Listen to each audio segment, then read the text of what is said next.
Hey, so here are a few exercises you can do just for your hamstrings and your thighs, and also just to improve like a little bit of stiffness around the lower back and the knees. So the first one, obviously, if you don't feel comfortable going on the floor, that's okay. You can kind of skip the first one, all right, or the first few.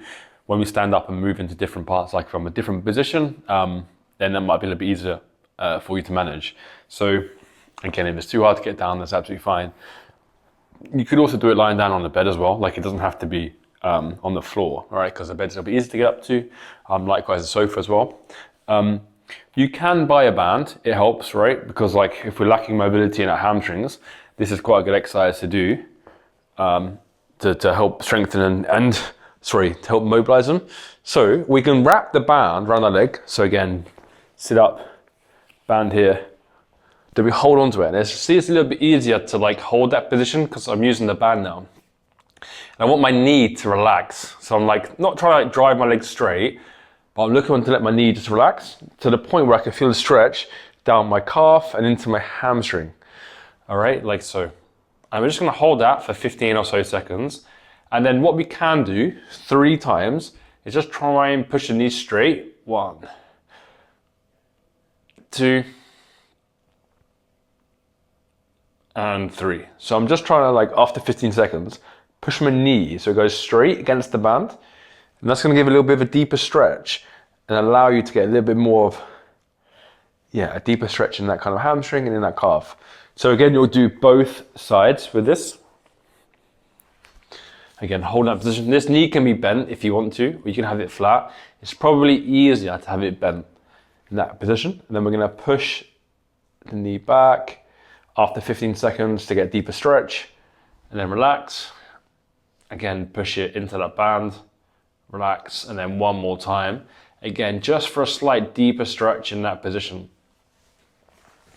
From that, we're gonna have our arms nice and wide, and we're just gonna let our knees fall to the side, and just get a little bit of like lower back, so lumbar, kind of like mobility. So again, side to side, like so, a few seconds at the bottom. Try and keep your knees together. I don't want to see like knees separated. Try and keep your knees together, all right? And if you can't go down the whole way, maybe you stop like here, that's absolutely fine. Just have a nice few deep breaths. And as you exhale, you may find that you drop a little bit deeper into that little bit of rotation. Again, 3 to 5 reps per side. You can do more if you want to. Just a nice little mobilizer for the mid-back.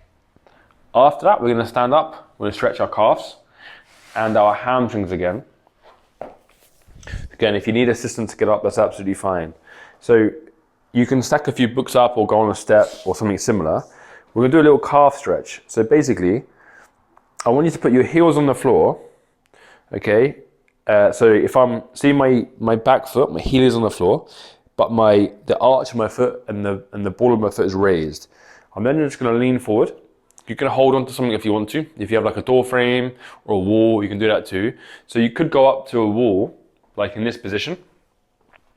Put a book underneath your foot, kind of like this. Book underneath your foot, and then just lean forward, and you get a nice deep calf stretch. Okay, and that's it's the same format. I'm just showing you with a blue plate. Okay, so again, heel on the floor, lean forward slightly, and try and just push your knee out as best you can. Okay, so this knee, I'm just trying to get it straight to get a deeper stretch on the back of this calf here. From that, I'm then going to go into a standing hamstring curl, and also like a nerve stretch as well. So when my toes are raised, so my heels are lower than my toes, and I lean forward, I'm going to get stretch in my nerves in the back of my leg. It's not so much of a hamstring stretch, it's more of a nerve stretch in the back of your hamstrings. Okay, so again, all I want you to do is just shift your weight back a little bit. You can soften your knees a tiny bit, but the goal is just to roll down and hold this stretch, and you'll feel it in the back of your legs, maybe up to your bum, down your legs. Some people feel it into the back of their calves as well. Okay, and just hold that position. What we can do, if we feel comfortable, we can just try and push one knee straight as one bends, like so, in this position.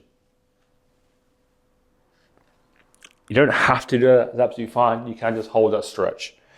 Then from that position, with my heels lower than my toes, I'm then gonna switch around to the point where my heels are higher than my toes. Now, as I do this stretch now, it's actually gonna be a hamstring stretch and not a nerve stretch. So the feeling you'll get will be different in this position because my toes are lower than my heels. Again, hold for 15 to 30 seconds.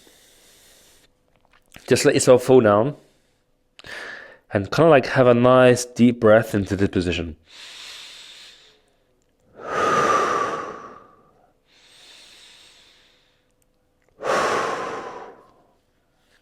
Awesome. We're then gonna stay with a step or a box or something similar you have. And similar to how we do when we're here, we're gonna hold on to something. Now I'm gonna tap my foot to the floor and back up again. Tap my foot to the floor and back up again.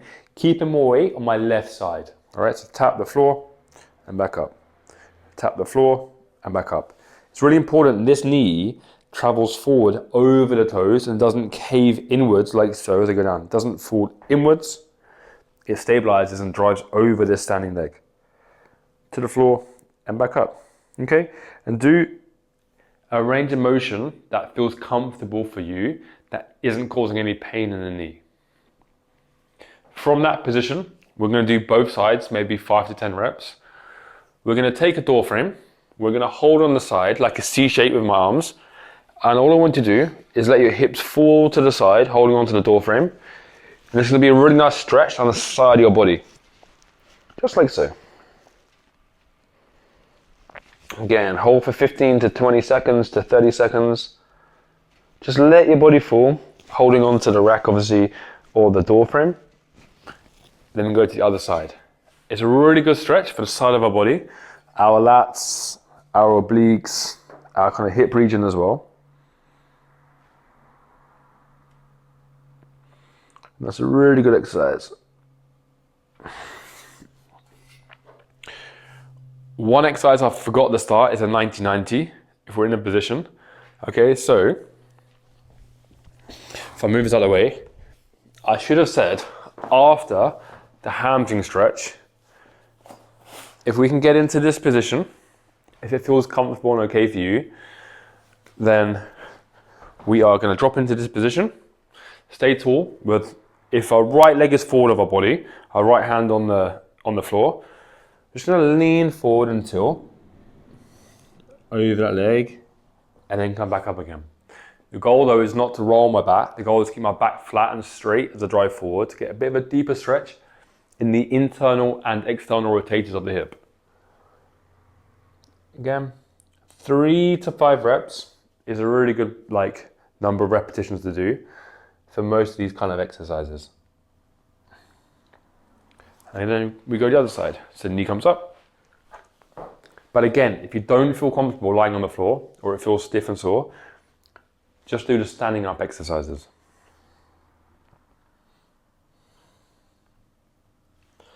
Good. Just like so. With the goal of our chest going over the midline of our shin. So we're not coming to the side, we're not coming to the ankle, we're going to the midline of our shin, making sure that the angle of our front knee and our back knee is 90 degrees each. That's it. So obviously before we kind of reach our hands, don't we, and reach through, it's the same format. Lastly, for a little bit of an upper body shoulder mobility, we can grab that band that we had at the start, we can hold it nice and wide. This one's gonna be quite tight. I'm just gonna do some shoulder circles like so. This is called a shoulder distraction. So, big circles around. This band's really, really tight. I normally use a red or a yellow one, which is a lot like half the thickness of this. So, if you can't go all the way without bending your elbows, absolutely fine. So if you go here and your elbows start to bend, just stop there, hang out in that position, get a little bit of a stretch in our chest and our pecs and our shoulders before returning to the start, and aim for 10 reps. After a couple of times, you may find that your mobility increases and your range of motion increases. Therefore, you can go a little bit deeper and just work the pain-free range of motion. These are the exercises that I think you should do maybe 3 times a week. You can do them every day. They're just a nice way to mobilize and stay a little bit supple, and hopefully help that knee pain and just general stiffness on a day-to-day basis.